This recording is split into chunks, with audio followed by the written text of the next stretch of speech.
Today I want to talk about the case for Ohio State to win the college football playoff national championship, and all that's coming up after the bumper. Don't be cornering me.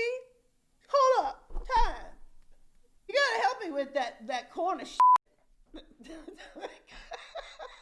What's up, kinfolk? It's RJ Young. I am not on a step mill. Consider hitting the like and subscribe button because I upload a video every single day. It's always college football related. Sports related, we have a good time. Today, I want to talk about Ohio State and its case for making the college football playoff and, quite honestly, winning the playoff national championship. So I'm in this series where I'm talking about teams that I think could make the college football playoff, of which there's probably like 12 on the list. But there are 3 for which we all expect to be there at the end. That would be Alabama, Georgia, and Ohio State. And I got a treat coming for you guys a little bit later on in that I got to talk with Austin Ward for an Ohio State preview. We're going to put that up here in the coming days or whatnot. But I did want to talk about this particular topic because this is a win or go home season for 2020 for Ohio State. They have the best team this side of the Mason-Dixon line, and on the other side is Alabama, Georgia, and they'll probably face one or both or a Clemson, right? You got Justin Fields returning, who can be as productive with his arm as with his legs. You have an outstanding offensive line where they're quite literally thinking about starting a true freshman in Paris Johnson, not because they're so weak at tackle, but because he's so good. And then you have Chris Olave, who's probably going to get the same sort of conversation that T. Higgins got last year, and is going to be a threat for the Biletnikoff Award, along with Garrett Wilson, who's going to come into his own as a sophomore. Remember, Garrett Wilson, picked Ohio State over Texas because he famously said, I want to go where I'm going to get developed. That is strong talk, 1. And 2, considering that Ohio State hasn't had a first-round draft pick at wide receiver since 2007, right? Which he was like 6 the last time that Ohio State had a first-round draft pick at wide receiver. But Chris Olave could be that guy. Then you talk about Jackson Smith and Jibba. And then you talk about guys like Mookie Cooper and CJ. We could go on about the wide receiving core at Ohio State, and that's kind of the point, right? They can throw the ball, they can run the ball, and they can run it particularly well because they got a grad transfer in Trey Sermon, who has joined up and is probably going to be the feature back for them for at least the first half of the season. Now, Master Teague is getting rehab for his Achilles. He's rehabbing his Achilles.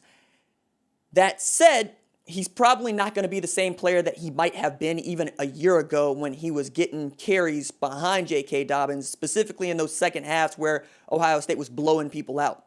Still managed to finish third team All Big Ten in a year where he didn't really get to touch the ball that much. You also got a Marcus Crowley that you're going to look for, who they blew up his red shirt because they thought he could help them down the stretch.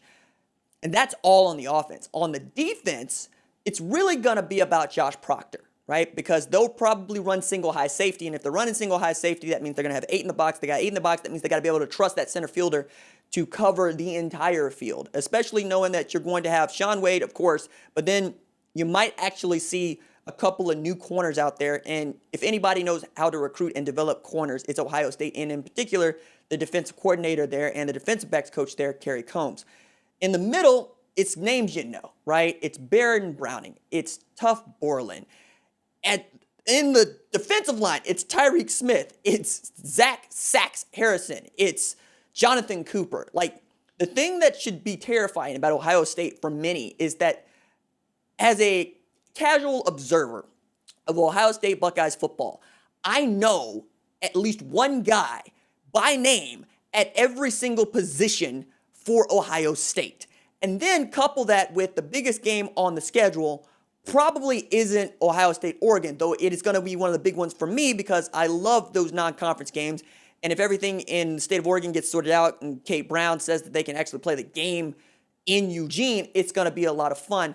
It's also a game that Ohio State could quite honestly lose and still make the playoff because, 1, we think that highly of them, and 2, depending on how they lose that game, if it's by 3 points or fewer, we're going to chunk that up as a wash, and we're going to look to October 24th when Ohio State travels to State College to take on Penn State, because we all think of James Franklin and Ryan Day as 2 of the best coaches in college football, let alone the Big Ten. I know that P.J. Fleck is pushing up the ranks for some. I know that Jim Harbaugh is sliding down the ranks for other. And then you got Mel Tucker, who people forget was an assistant at Ohio State before going to, Alabama, Georgia, and to Colorado, and now back up to Michigan State. So they'll probably be pretty good in the coming years. Along with, yes, Paul Chryst at Wisconsin and so forth, so on. I throw Kirk Ferentz in a dumpster somewhere, especially this year. And then whatever goes on with Nebraska goes on with Nebraska. Maybe J.D. Spielman wants to be a Buckeye. But this is not the year for you not to bet on Ohio State. I'm on record.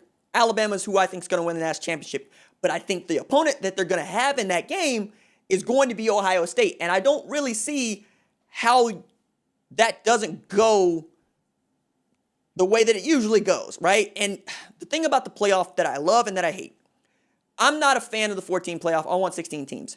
Even as we can all acknowledge that usually there's only 3 teams for which we all think could win the national championship, and Oklahoma in the last 3 years has been the best of that second tier.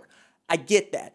But I like parity as much as we can get it, and I like including as many people as we can include, and I like the idea of a home game for a playoff game, and really another reward for fans and for players, and playing more games is not really as big a deal as many would lead you to believe, and you're going to bring more money into college football. And you know what we're all going to need in 2021 and 2022 during this pandemic or after it? Money. And anything that you can put together that's going to get more money into the pot is going to be good for everybody, because we live in a capitalistic economy, and we already knew what that was going to look like because Thomas Piketty wrote a really great book about it that I would advise all of you to read. It's called Capital. It's really good.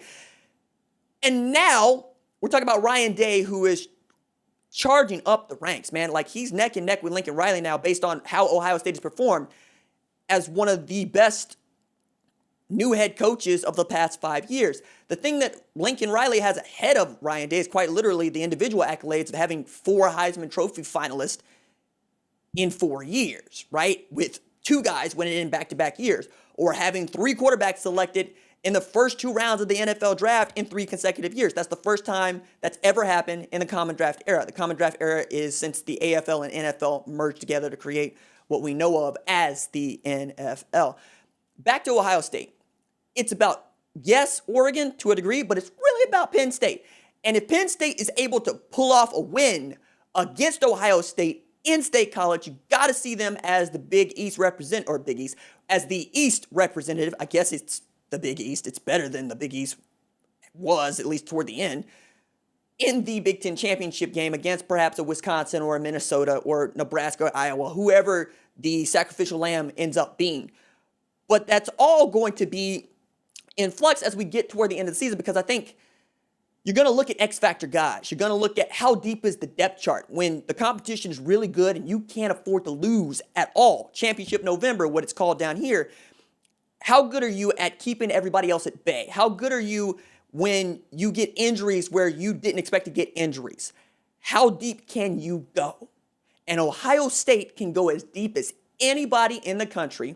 And we respect the Big Ten enough to know that the Big Ten champ is going to be there in the college football playoff. It's just a matter of whether or not it's going to be Ohio State or Penn State. After that, we know that they can go toe-to-toe with the best in the country, because if Chris Olave doesn't slip, break off his route, probably looking at Ohio State playing LSU in a national championship game, and maybe that goes a little bit different, because I thought that Ohio State put together one of the great college football seasons that I've seen based on schedule and who they played and how they played. They played 4 teams that played for conference championships last year, 2 conference champions, right? And then they played Clemson, and then they damn near beat Clemson. That was a team that was riding an unbelievable unbeaten streak and was challenging with the greats. I mean, Texas won 30 straight in the 1960s, and Clemson fell like a game short of that. So it's really right there for them. They're on the cusp of getting their second national championship in the past 6 years after putting 7 defensive backs into the NFL draft since 2016. They continue to fire and fire and fire, and we come to understand why the Ohio State Buckeyes have had more NFL draft selections than any other program in the history of college football. Yeah, man, it's real difficult not to bet on Ohio State. It's real difficult not to bet on Justin Fields. It's real difficult not to bet on Garrett Wilson and Chris Olave. And that's before we start talking about kids like, Julian Fleming and Paris Johnson. And I keep going back to Tuf Borland and Baron Browning and Tyreek Smith and Jonathan Cooper. And my goodness, Sax Harrison, you understand what it's going to be. All right, that's it for me. Deuces.